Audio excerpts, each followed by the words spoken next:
back to showing you guys a new fly. Tonight I will be tying one of my own patterns. It's a baitfish imitation, which I invented back in 2015 in the lack of a fly that represents just a baitfish, not a particular type of fish or anything, just a small fish that looks like a food source for sea trout. And the inspiration, I got it from a blade lure that I had as a child, which I caught my very first sea trout on.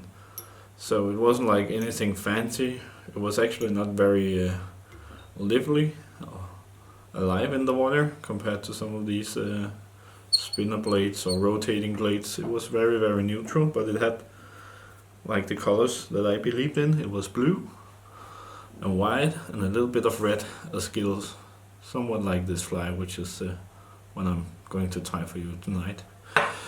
But I never saw like a fly pattern that had these colors, or at least not very often, and especially not for sea trout fishing in the ocean from the coastline. Some of the streamer flies has some of these colors in them, so I wondered why no one had made a pattern for coastal flies with this color combination.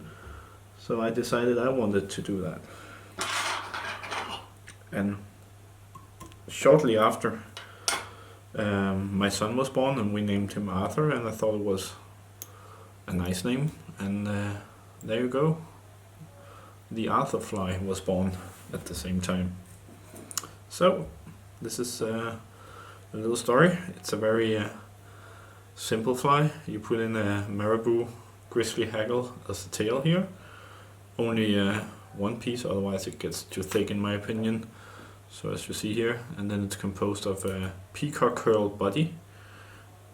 That's not a very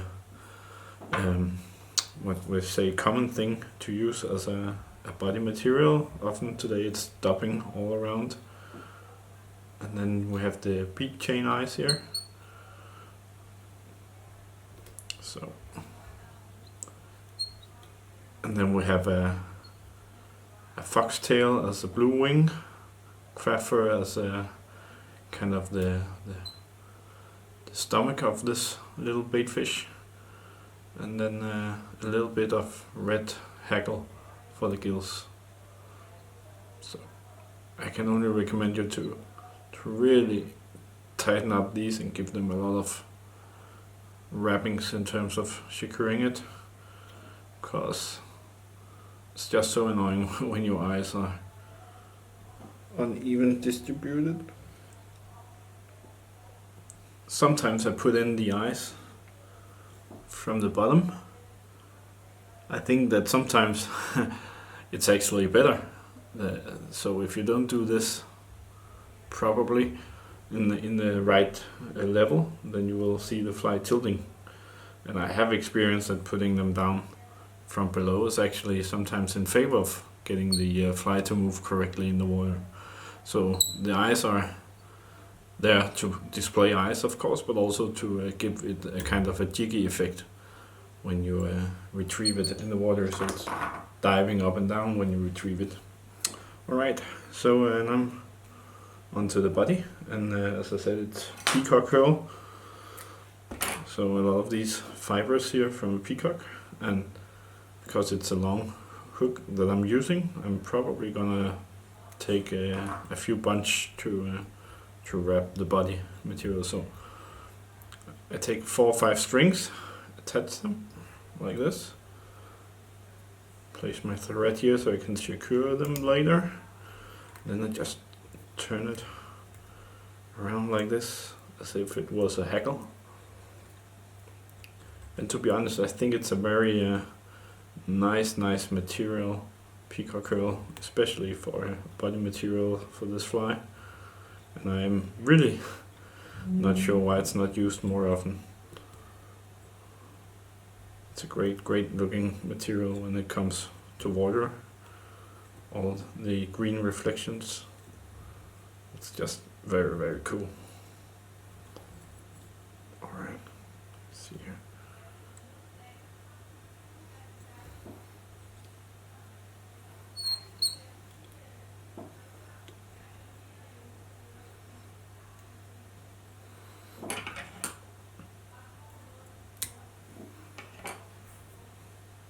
But if you're into baitfish imitations, I'm sure you can find a few nice videos on this channel, Fly Tying at Home, against fly tying fanatics and freaks like myself. Provide great tying instructions and their take on both new and classic patterns. So not only for sea trout, but at the moment I think that we are mostly producing sea trout flies, but many of the flies can be used for perch, pike, sea trout, bass, if you're lucky to go fishing for bass. So check it out and give us a comment or a wish if you have anything you want to see from us. Maybe we can learn something, and your questions will definitely be good to see if we're moving in the right direction. Or at least we just continue like we do because it's fun what we do at the moment. Alright, so let's see. I'll catch the one that's not working together with the rest here.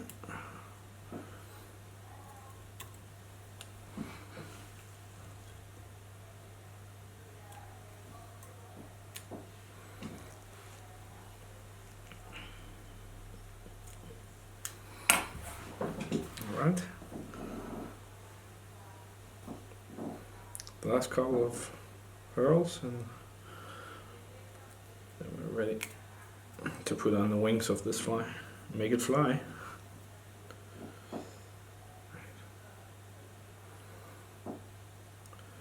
I mean, if you're into this pattern as I am, you will also realize that you can put on different colors. If you really are an orange fly guy, or red, or whatever, all black, you can make it black and white, you can make it orange and white, orange and black.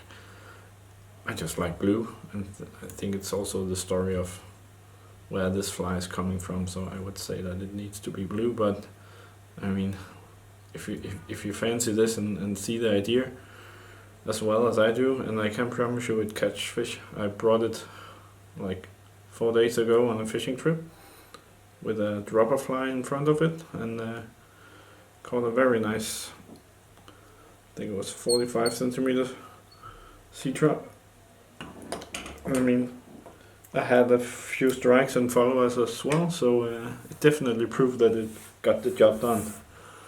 And I've been using it in springtime fishing as well for a long time, and it's always wonderful to see a fly that you have created yourself actually work in practice.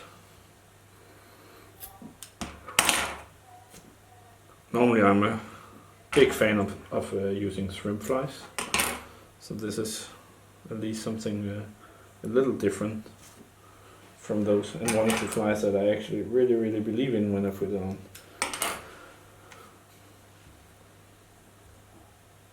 Alright, so now I take a bit of the craft fur, try to see how much I want in there. Alright, so I tied in reverse here, so it's just on the belly of the fly now. Yeah.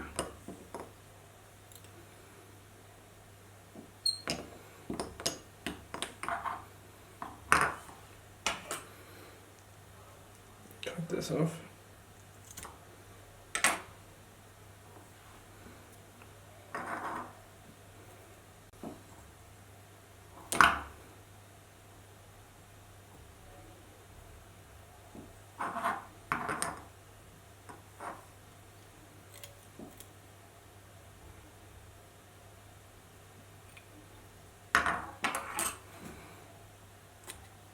Cut away the moustache that I made on this fly already. So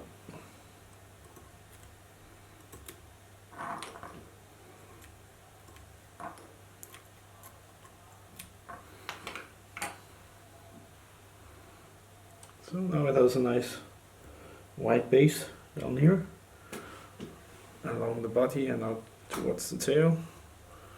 Alright. Now I will put on some of the blue wing material. So let's see. I don't want it to be too thick. I don't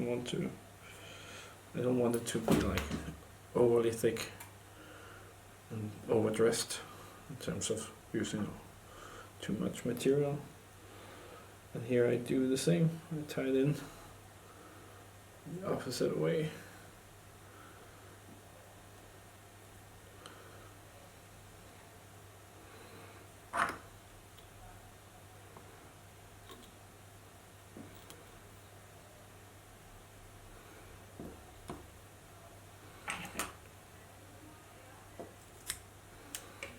Alright, going backwards like this.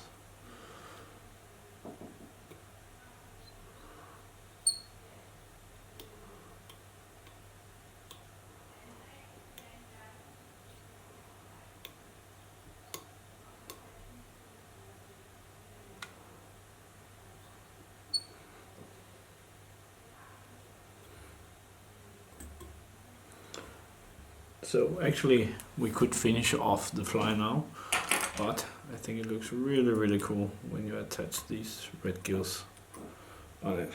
So why don't we just do that? Alright. So I just take a hackle, cut off a few strings or fibers here, and then I will mix them so they don't follow the direction that they sit naturally on the feather in the beginning, so they are like mixed up. And I will not take the longest because I don't want it to be really long on this fly. Just need to give this, I wouldn't call it a hook point on this fly, but the effect of having a cover there is quite significant. Alright.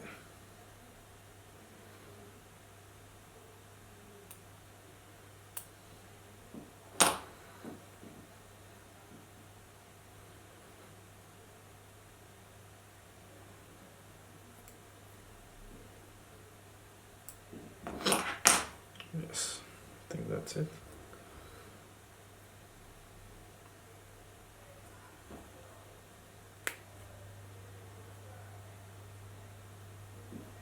So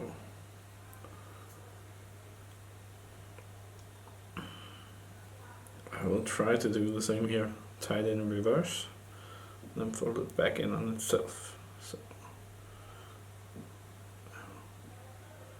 need to decide how much and how it looks. I think I will take a few more strings in there, fibers.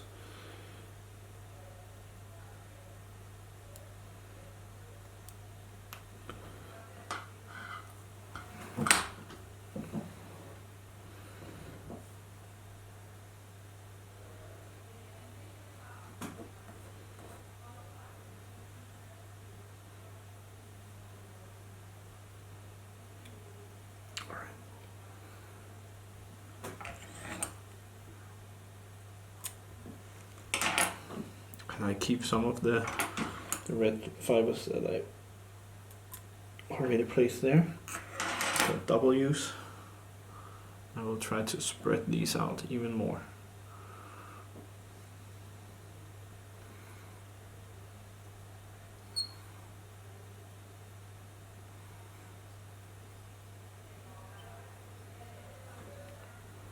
So there you go.